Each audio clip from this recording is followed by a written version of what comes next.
हरे कृष्णा कृष्णा कृष्णा हरे हरे, हरे राम राम राम हरे हरे। भगवत प्रेम को प्राप्त करने के जो 12 सूत्र पोदार महाराज हमें समझा रहे हैं।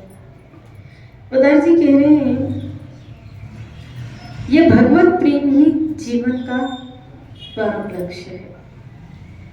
जो ये मानकर अपना जीवन बिताता है वही मनुष्य कहलाने का अधिकार है। श्री राधे बोले। यहाँ इन्होंने जैसे नहीं फटकार दियो क्योंकि अगर तुम मनुष्य बनके इसको लक्ष्य नहीं बनाते हो और तुमने अपना लक्ष्य भोग आसक्ति, यहाँ उधर जी कह रहे हैं भोगों में आसक्त अशांत पाप जीवन मनुष्य से तो कर्म के अनधिकारी पशु श्रेष्ठ। श्री राधे बोले। अगर कोई मनुष्य पाप में अपना जीवन बिता रहा है भोगों में आसक्त होकर अपना जीवन बिता रहा है, उसके जीवन में इन भोगों के कारण, इस आसक्ति के कारण अशांति लगी पड़ी है, फिर इससे अच्छा तो उस मनुष्य से तो अच्छा फिर वो पशु है। इसका मतलब है अगर हमने अपने जीवन के लक्ष्य को भगवत प्रेम के मार्ग पे नहीं लगाया है तो फिर हमसे अच्छा तो फिर मनुष्य पशु निकला कि कम से कम वो जिसके लिए जन्मा है वो तो कर रहा है, वो भोगों के लिए जन्मा है, वो भोग ही भोग रहा है, उसको इतनी बुद्धि नहीं है कि वो शुद्ध कर्म करे या शुद्ध जीवन का समझ पाए। उसको भोग के लिए जीवन मिला और वो भोग ही भोग रहा है, और हमें भजन के लिए जीवन मिला, हम भोग रहे। उसका अगर अपने संतान में आसक्ति है तो ये प्राय उसका जीवन उसी के लिए, और हमें मनुष्य जीवन आसक्ति से निकलने के लिए मिला है और हम पशु की तरह आसक्त होकर जीवन बिताए, तो हमसे अच्छा तो फिर कौन का? कि उसको वो अपने जीवन उसको जिस प्रकार का मिला उस प्रकार का जीवन जी तो रहा। तुम्हें जिसके लिए जीवन मिला वो जीवन तो हम जी ही नहीं रहे। श्री राधे बोले। इसलिए जो सत्संग के मार्ग में लग गया वो अपने लक्ष्य को बदल दे। अगर उसने अपने लक्ष्य को नहीं बदला, भगवत प्रेम रूपी लक्ष्य को नहीं पकड़ा, तो समझ लीजिए उसका सत्संग सुनना भी व्यर्थ चला गया, उसका संत का संग भी व्यर्थ चला गया कि अगर अपने उसकी दशा अपनी नहीं बदली है। पशु जीवन से अगर मानव जीवन में, मानव जीवन से अगर देव जीवन में, और देव जीवन से अगर भक्त जीवन में, वैष्णव जीवन में नहीं आए तो संत का क्या लाभ लिया हमने? संत के निकट रहने का, संत की वाणी का हमने क्या लाभ लिया? श्री राधे, श्री राधे, हरे कृष्णा कृष्ण कृष्ण हरे हरे, हरे राम। इसीलिए पोदार जी कहते हैं क्या, यहाँ पे वो समझा रहे हैं भगवत प्रेम को ही अपने जीवन का परम लक्ष्य मानिए।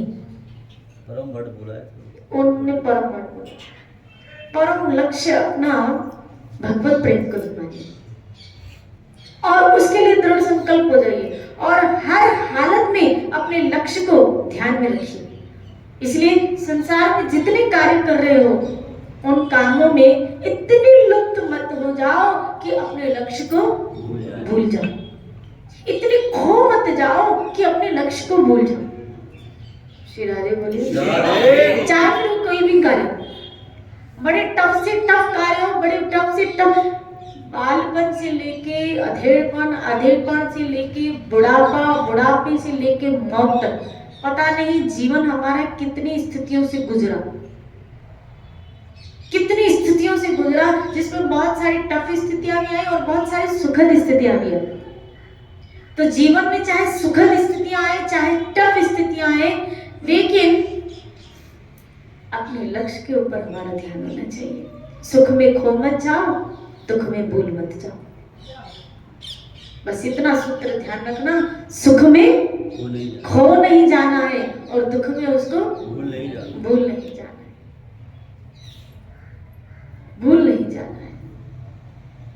और जिस बंदे ने इस तरह का अपना जीवन बिताया कि चाहे सुख हो चाहे दुख हो मुझे भजन करना है, चाहे सुख हो चाहे दुख हो मुझे सत्संग करनी है, चाहे सुख हो चाहे दुख हो मुझे हरि सेवा करनी है, वो एक न एक दिन अपनी मंजिल को जरूर पालेगा। क्योंकि याद रखना, सतत धारा इस मार्ग पे आपको मंजिल तक पहुंचाती है। ईश्वरीय मार्ग पे जो चलन है वो सतत का रिजल्ट, सतत चलने से ही एक रिजल्ट आपको प्राप्त होने वाला है।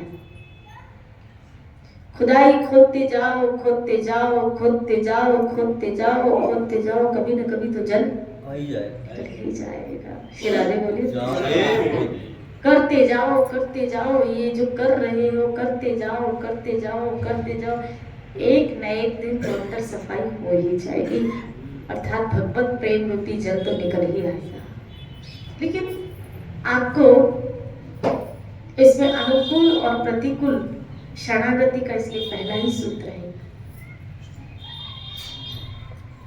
पहला ही सूत्र है, चाहे अनुकूल हो चाहे प्रतिकूल हो, तुम्हारी धारा ईश्वर के प्रति सतत बहती रहे। अनुकूल वर्जन। श्री राधे बोले, गोस्वामी महाराज ने इसका बहुत सुंदर भक्ति रसामृत सिंधु में वर्णन किया है शरणागति के टॉपिक पे, और भक्ति विनोद महाराज ने तो इस पे पूरा एक शास्त्र लिख लिया शरणागति। उन्होंने तो एक संत तो ऐसे एग्जाम्पल दे रहे थे, ऐसा बता रहे थे कि तुम्हारी शरणागति कैसे होनी चाहिए, जैसे एक धोबी कपड़े को धोता है।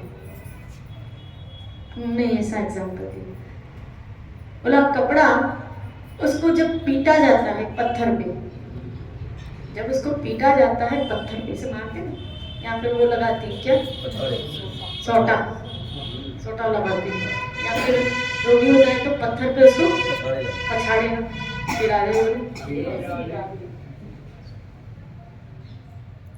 फिर उसको साबुन लगाया जाता है, फिर पछाड़ा जाता है, फिर उसको पानी में डाला जाता है, डुबोया जाता है पूरा, और डुबा के फिर उसको नोचा जाता है, निचोड़ा जाता है, निचोड़ने के बाद उसको धूप में डाला जाता है। लेकिन फिर भी वो कपड़ा अपने मालिक का ही रहता है। चिरागे बोले, फिर भी वो कपड़ा अपने उसी कपड़े को तक पे, फिर भी वो कपड़ा अपने मालिक का ही रहता है। आप देखो, वो उसको पत्थर से मारा गया फिर भी अपने मालिक का बना रहा, उसको पीटा गया फिर भी अपने मालिक का बना रहा, उसको पानी में डुबोया गया फिर भी अपने मालिक का बना रहा, उसको धूप में डाला गया फिर भी अपने मालिक, यहाँ तक कि कभी कभी तो उसको गरम गरम प्रेस लगाई जाए फिर भी वो अपने मालिक की शोभा ही बढ़ाता है। शिरारे वाले उसके तन को लगता है, उसकी शोभा ही बढ़ाता है। हमारी शरणागति ठीक हमारे मालिक के प्रति ऐसी होनी चाहिए, उस कपड़े की तरह कि भले पीटा जाए कर्मों के द्वारा, उस मालिक के द्वारा कितनी एग्जाम लिए जाए, चाहे सुख और दुख के रूप में, चाहे धूप में हमें कड़ी धूप में डाला जाए, चाहे रस्सी में हमें पटक दिया जाए, चाहे पानी में हमें डुबो दिया जाए, लेकिन हमारी शरणागति हमारे ठाकुर जी के प्रति समतल में बनी रहे। उल्टा क्या, हम अपने मालिक की शोभा को और बढ़ाएं, उसकी महिमा को और बढ़ाएं। यहाँ महिमा बढ़ाने के बजाय कहा जाता है भगवान ने हमारे साथ ऐसा क्यों किया। यहाँ ये मेरे साथ ऐसा क्यों चल रहा है, वो मेरे साथ ऐसा क्यों चल रहा है, ये मेरे साथ ऐसा क्यों कर रहा है, वो मेरे साथ ऐसा क्यों कर रहा है, ये मैं ए क्यों सब निकल जाता है, और सब हमको निकालनी है। इसलिए जहाँ लक्ष्य को अपने दिमाग में रखा है अपने कि नहीं, भले ये स्थिति आई है फिर भी मुझे ठाकुर जी को तो नहीं छोड़ना है, मेरा जिससे भगवत प्रेम राग बढ़े उस मार्ग को तो मुझे नहीं छोड़ना है। नहीं छोड़ना। और डरिए किस चीज से? सुख से। दुख से मत डरना, दुख तो फिर भी चमका देता है, दुख चमका देता है, दुख नजदीक ला। डरिए तो फिर सुख से डरिए, डरिए तो वाहवाही से डरिए, डरिए तो कीर्ति से डरिए, डरिए तो उन लोगों से डरिए जो आपकी जय जयकार कर रहे हैं, जो आपके पांव पड़ रहे हैं, डरिए उनसे। श्री राधे बोले। क्योंकि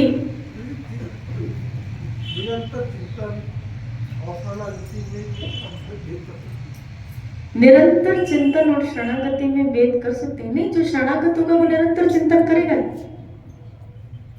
जो शरणागत होगा, अच्छा मुझे बताओ शरणागत का अर्थ क्या? अब देखो, जैसे मैंने कपड़े का एग्जाम्पल यहाँ बसंत का बताया, कपड़े का एग्जाम्पल, तो भले उसको पीटा गया, लेकिन जो धो रहा है उसको पता तो है ना ये किसका है। जो धो रहा है उसको पता है ये कपड़ा, जैसे आप धोते हो तो पता है ये किसका है। स्मृति में, धोने वाले की स्मृति में रहता है किसका है। इसी तरह जब हमें कसौटियों में कसा जाता है, जब जीव शरणागत लेता है, भले उसको कसौटी में कसा जाता है, उसको पता तो रहता है ना कि मैं किसका, और उसका चिंतन उस अपने मालिक के प्रति बना रहता है। इसीलिए बापू जी हमको इस संदर्भ में समझाते, एक है याद करना और एक है याद रखना। क्या अंतर है याद करना और याद रखना? एक है याद करना और एक है याद रखना। याद करने का अर्थ है क्या? आपने माला घुमाई और उसको याद करने का क्या कर रहे हो? प्रयास। आप दर्शन कर रहे हो, उसको याद करने का प्रयास कर रहे हो। याद करने के लिए साधन की आवश्यकता होती है, याद रखने के लिए साधन की नहीं, प्रेम की आवश्यकता होती है। जिनको प्रेम होता है उनको याद हो रहता ही है। याद करना तो है हमको, लेकिन हमको याद रखना भी है। श्री राधे बोलिए। याद करना तो है ही है, लेकिन जब काम काज में आप लुप्त रहे उस वक्त आपको याद रखना चाहिए। श्री राधे बोलिए।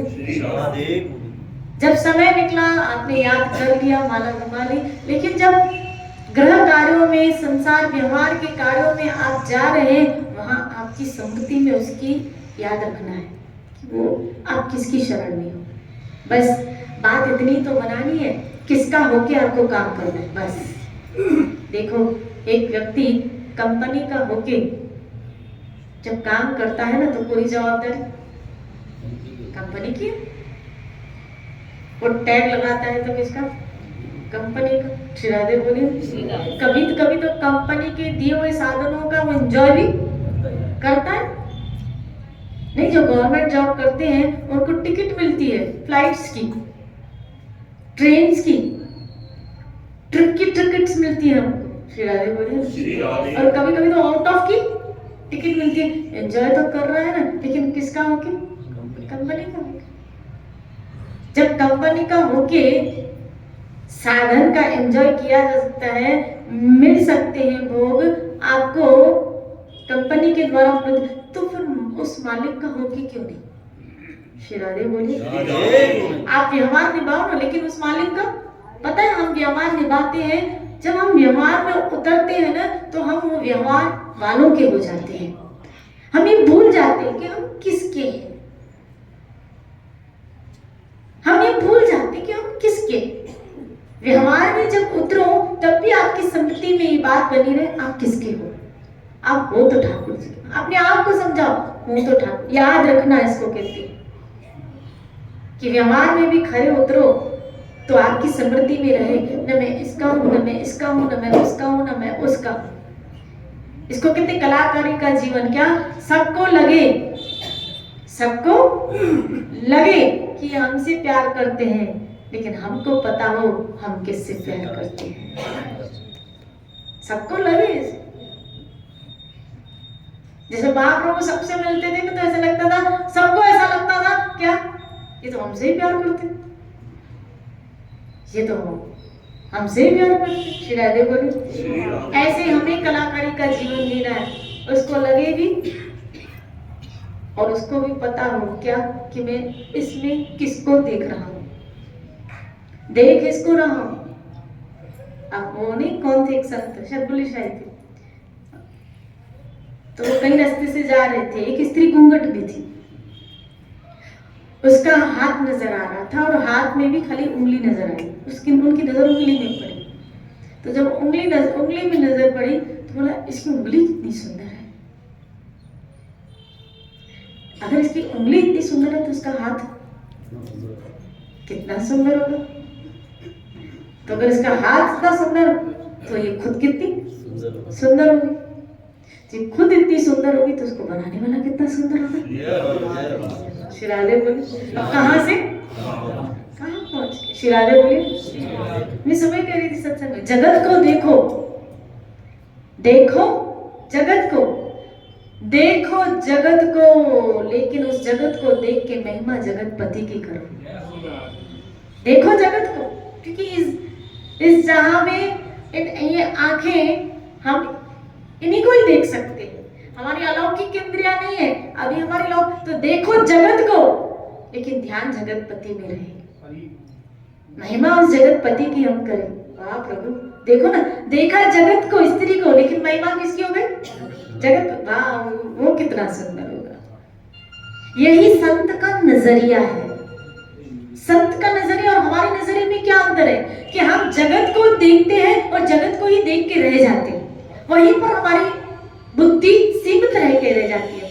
लेकिन जो महापुरुष होते हैं देखते जगत को है, लेकिन उनका नजरिया जगतपति पे है, वो वहां पहुंच जाते हैं। शिरादे बोली वर्तमान में एक चरित्र है, मेरे ख्याल से शायद कृष्णदास जी का है, वर्तमान में कृष्णदास जी एक बार आगरा गए है, शायद कृष्णदास है, फिर भी आपको याद आएगा। वो एक बार आगरा गए और एक बार आगरा में उन्होंने एक वैश्या का नृत्य देखा, है ना, शायद कृष्णदास से।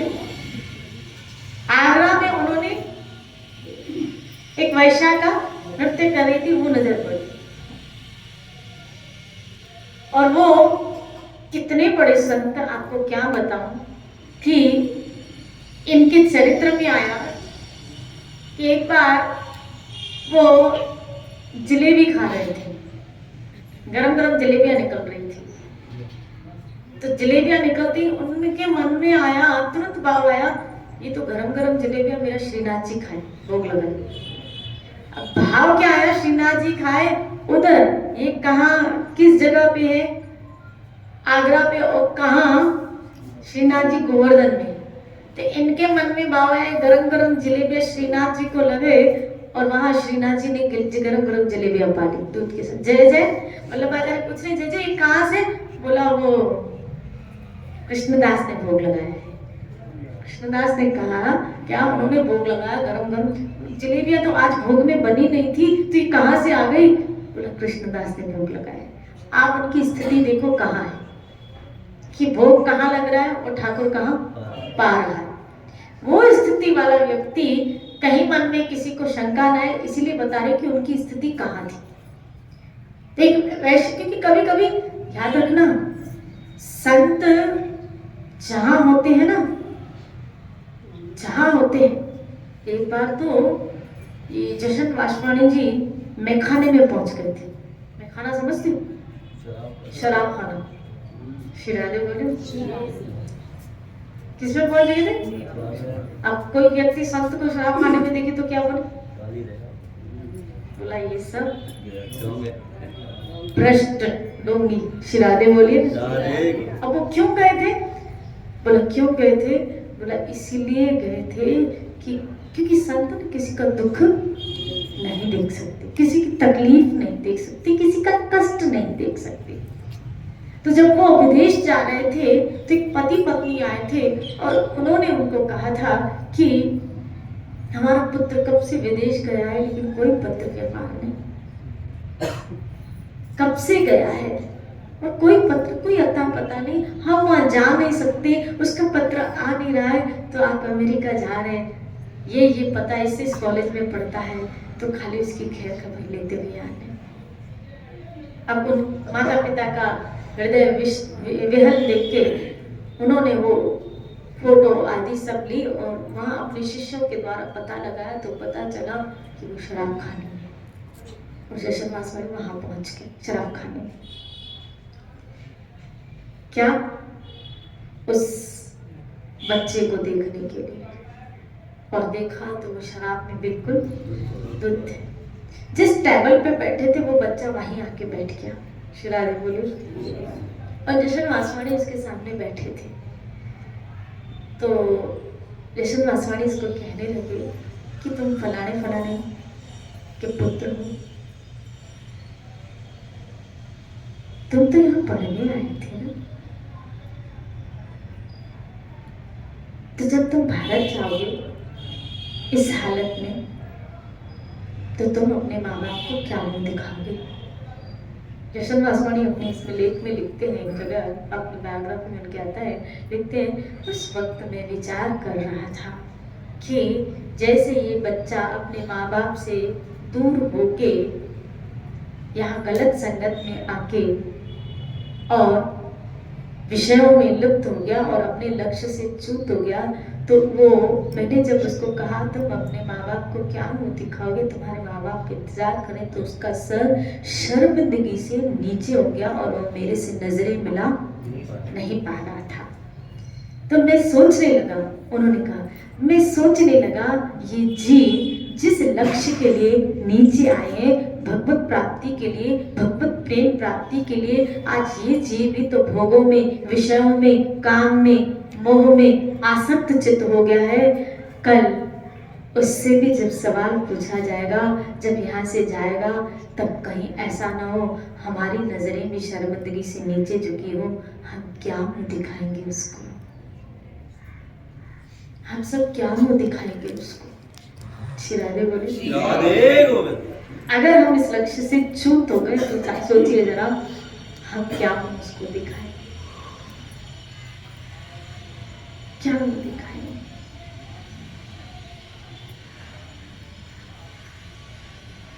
क्या मुंह दिखाएंगे? इसीलिए बात चल रही थी क्या निरंतर, क्या बात चल रही थी, क्या चर्चा चल रही? कृष्णदास, बराबर, थैंक यू। शिवाजी बोले, कृष्णदास जी की कथा चल रही कि संत जहां जाते हैं, कहने का तात्पर्य, इसका मतलब है आप सबका ध्यान इधर है। शिरारे बोले, पलट दे रहा, बोलो ना श्रीराज।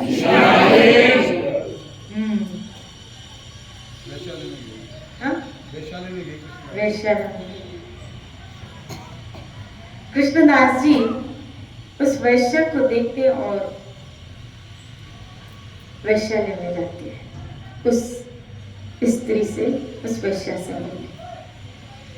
उसकी भाव भंगिमा, उसका नृत्य देख के कहते हैं ऐसे 100 रुपये उसके आगे रखे, और उस जमाने में 100 रुपये बहुत कीमती होते थे। तो वैश्या को लगा बहुत मालदार पार्टी, बड़ी मालदार पार्टी। तो कहा कृष्णदास ने, मेरा सेठ तो इससे भी मालदार है, मेरा सेठ इससे, मेरा मालिक इससे भी मालदार है, अगर तुम उसको रिझा दोगी ना तो तुम निहाल हो जाओगे, तुम्हें निहाल कर देंगे, मोहरों से तुमको भर देंगे, मेरा सेठ इतना मालदार है। बोला अच्छा, बोला लेकिन मेरा सेठ यहाँ आएगा नहीं, तुमको मेरे सेठ के पास क्या तुम मेरे साथ चलोगी? उसने सुना इतना मालदार पार्टी, इतना लुटावर, इतना रिजावर, और मेरे लिए तो आयत का काम है, इसको रिझा दूंगी। हाँ चलो, लेकिन मेरे साथ जो ये संगी साथी है इनका भी खर्चा। बोला अरे तुम चिंता ही मत करो, इतना मालदार है, इतना मालदार है कि तुम्हारे पूरे परिवार का भरण पोषण कर देगा। अच्छा, अब भी बोरा बिस्तरा सबने बांधा और चलेगा गोवर्धन।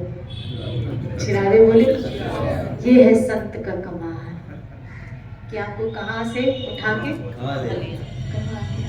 चिरागे बोले,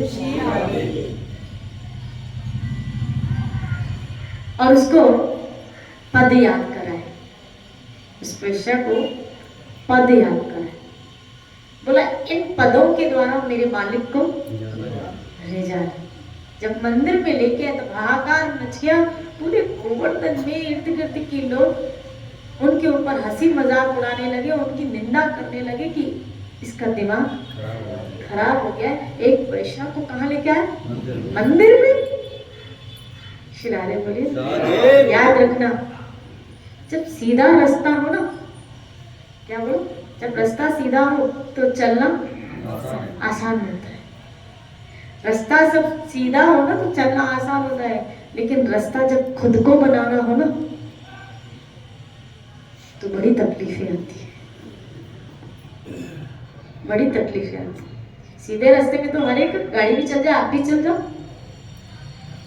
लेकिन जब रास्ता खुद को बनाना होता है ना तब बड़ा मुश्किल होता है, क्योंकि एक बार रास्ता बन गया ना तो सब पीछे फिर उस रास्ते पे चल पड़ते। महापुरुष वो रास्ता बनाते हैं, हमारे लिए वो रास्ता बनाते हैं। अब मंदिर में वैश्या को लाना वास्तव में देखा जाए तो एक ऐसा कर्म है जो आज तक किसी भी ने नहीं किया, किसी संत ने ऐसा। और जो पहुंचे हुए संत है ना वो कुछ दुनिया से हटके या संतों से हटके ही काम करते। जो पहुंचे हुए फकीर है ना वो साझा नहीं करते, वो कुछ हटके ही करते, और हटके भी करते और डटके भी करते, अर्थात किसी की परवाह भी नहीं करते। वो एक की परवाह करते हैं, क्या? उस, क्योंकि वो परवाने हैं, वो परवाने हैं किसके? उस खुदा के, उस ईश्वर के, उसकी बंदगी में लगे, उसी की परवाह करते हैं। इसलिए जब वो रास्ता बनाते हैं ना, क्योंकि याद रखना रास्ते में चलना बहुत आसान है, रास्ता बनाना बहुत मुश्किल है, बहुत मुश्किल है। जाइए रूप गोस्वामी, सनातन गोस्वामी आदि इन महापुरुषों से पूछिए जाके, पता चलेगा कि जब इन भक्ति मार्ग का रास्ता उन्होंने बनाया तो कितनी मुसीबतों का सामना उनको करना पड़ा। महाप्रभु जब निकल पड़े हैं मार्गों में लोगों को कृष्ण प्रेम बांटने के लिए, तो इसी नवद्वीप के लोगों ने पता नहीं कितनी लांछने उड़ाई थी महाप्रभु के ऊपर, कितनी बातें उनको सुनाई थी। यहाँ तक कि तो कईयों ने कह दिया था क्या ये भोगी है। महाप्रभु को क्यों संन्यास लेना पड़ा? श्री राधे बोलिए, क्यों संन्यास लेना? इसीलिए कि इनका अपराध कैसे माफ हो, क्योंकि ये मुझे समझ ही नहीं पा रहे कि मेरा उद्देश्य क्या है।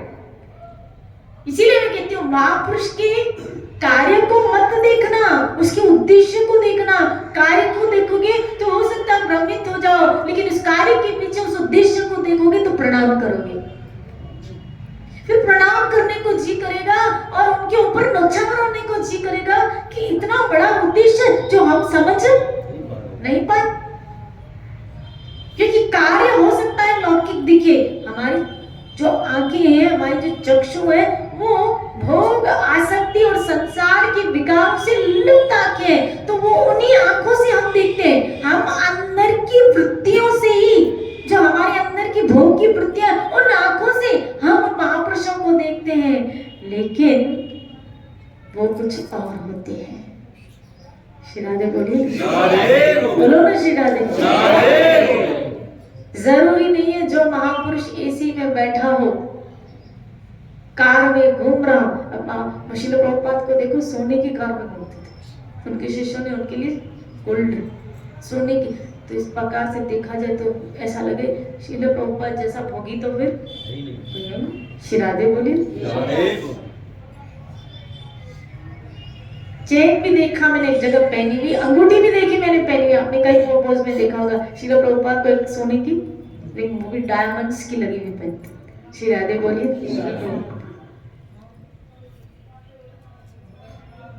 तो क्या वो उनमें आ सकते हैं? जो कार्य उन्होंने किया कोई कर सकता है? जो कृष्ण भावना उन्होंने जीव जगत को प्रदान की बहुत खुले, वो कोई कर सकता है क्या? जो रास्ता उन्होंने बनाया, इसीलिए मैं कह रही हूँ कार्य को सामने जो दिख रहा है ना वो मत देखना, उनका उद्देश्य देखना। कभी कभी कुछ चीजें हमको समझ में नहीं आती। श्री राधे बोली। एक बात मैं आपसे पूछूं, एक बच्चा मेले में खो गया, समझना, और उसका उत्तर आप मुझे देना, इसलिए ध्यान से सुनना। एक बच्चा मेले में खो गया, एक व्यक्ति आया, अरे किसका है किसका है किसका है किसका है, छोड़ के चला गया। दूसरा आया, हमारा क्या लेना देना, कौन इस झंझट में पड़े, छोड़ो। श्री राधे बोली। तीसरा आया और उसने उस बच्चे को गोदी में उठाया, गोदी में उठा के उसको अनाउंसिंग सेंटर पे लेके गया और उस माता पिता का अनाउंसिंग करवाया कि फलाना बच्चा कार्यालय में, इस ऑफिस में, कृपया जो उसके माता पिता हैं वो उसको यहाँ आए, इधर से देखिए। और तब तक वो बच्चा वहीं खड़ा रहा जब तक उसके माता पिता नहीं आए। और जब उसके माता पिता वहाँ आए, उसको हैंडओवर कर दिया, फिर वो निकल गया। अब मुझे बताओ, इन तीनों में से श्रेष्ठ कौन?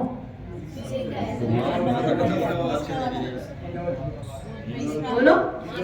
जो तीसरा, जो गोद में उसको प्यार किया, उसको उसके माता पिता का अनाउंसमेंट किया, उस बच्चे को उस माता पिता तब तक नहीं छोड़ा जब तक वो माता पिता के हैंडओवर नहीं। श्री राधे बोले। इसी तरह जगत में तीन प्रकार के संत हैं, गुरुजन। एक है ये सोचते हैं हमारा इन लोगों से क्या लेना, भाड़ में जाए, अपन तो अपना भजन करें। श्री राधे बोले। कोई आता है, यहाँ का दुख देखता है, निकल जाता है, देखा आपको अब निकल गया। कोई तो देखता भी नहीं। श्री राधे बोले। किसी के पास जाओ, दो शब्द सुनाएंगे, बोला अभी जाओ, किसको यहाँ से। और एक तीसरा, उसने हमारा हाथ पकड़ा, अपनी शरण दी, शरण देके क्या उस माता पिता की पहचान करवाई। और जब तक वो जीव वहां पहुंच नहीं जाता तब तक उसका साथ वो नहीं छोड़ता। श्री राधे बोले। जब तक जीव उस ब्रह्म के साथ, उस पर ब्रह्म के साथ जुड़ नहीं जाता, भक्ति के बीच फलीभूत होके नाम का रंग उसके चित्त पे पूरी तरह जब तक लग नहीं जाता तब तक वो संत उसका पीछा नहीं, या जब तक उसके अंदर वो जागृति ईश्वर प्रेम की नहीं प्राप्त होती तब तक वो उसका साथ नहीं छोड़ता। श्री राधे बोली। उसको उसकी मंजिल में पहुंचा लगा देता है, उसको पहचान करा देता है उसके माता पिता की। पिता मत्स्य जगतो माता दाता, पिता देख तेरा पिता कौन है, तेरी माता कौन है, तू क्यों रो रहा है, तू क्यों इतना दुखी है, तू क्यों इतना परेशान लगा पड़ा है। जा अपने पिता के पास, जा अपने ठाकुर के पास, पकड़ ये माला और लग जा इस माल पे। खाली लगाने का काम नहीं, फिर पोषण का काम। इसलिए गुरु ब्रह्मा, गुरु विष्णु, गुरु साक्षात महेश्वर। क्यों महेश्वर है? क्योंकि वो हमारे अंदर के विकार को खत्म कर रहा है। क्यों ब्रह्मा है? क्योंकि वो सत्संग की वाणी के द्वारा हमारे चित्त में भक्ति का बीज बोता है। क्यों विष्णु है? क्योंकि बीज बोने के बाद जब तक वो वृक्ष नहीं बन जाए तब तक सत्संग के द्वारा उसका पालन कर रहा है, अपनी वाणी के द्वारा उसका पोषण कर रहा है। सत्संग ये पोषण है हमारी भक्ति का, पोषित करती है। यहाँ तक कहूँ बार बार बार बार हमारे लक्ष्य की तरफ हमारी विचारधारा को केंद्रित करती है, बार बार। फिर हम हट जाते, फिर सत्संग के द्वारा हम अपने लक्ष्य की तरफ, अरे मैं कहाँ जा रहे हैं, मुझे यहाँ से, अरे हम कहाँ जा रहे हैं, पता नहीं। अगर सत्संग होती तो हम और आप पता नहीं कहाँ से कहाँ बह जाते थे, किधर से किधर बह जाते थे। क्योंकि ये संसार बहता हुआ है, बह रहा है, भावनाओं में बह रहा है, आसक्तियों में बह रहा है, भोग, नए नए प्रकार के भोग मनुष्य को बहा के लेके जा रहे हैं। अब देख, बह रहा है, कहाँ उस बहाव में एक ठहराव आ जाता है। सत्संग क्या जम गई, देखो ठहराव आ गया, हमारी जिंदगी में ठहराव आ गया। नहीं, बस हमें इस हद को क्रॉस नहीं करना है, हमें आगे नहीं जाना है। श्री राधे बोली। इसलिए सत्संग हमारे जीवन के लक्ष्य को बार बार, भगवत प्रेम रूपी लक्ष्य को बार बार याद करवाती है, याद करवाती है। रही कृष्णदास जी का चरित्र पूरा करो। श्री राधे बोली, बोलो ना श्री राधे। टाइम हो गया है, और अगर टाइम हो गया तो हम फिर कल में चर्चा करते हैं, फिर आपका दर्शन रह जाता है। कई लोग मुझे बोलते हैं आप कृपया 10-20 पे पूरा कर लिया करो ना, फिर आपको भागना पड़ता है। श्री राधे बोली। मैं सबका ध्यान, लेकिन कल मुझे याद दिलाना, पता नहीं कल विचार की धारा, भगवत धारा या मेरे गुरु और कृष्ण की धारा मुझे कहाँ बहा के। जय जय श्री राधे।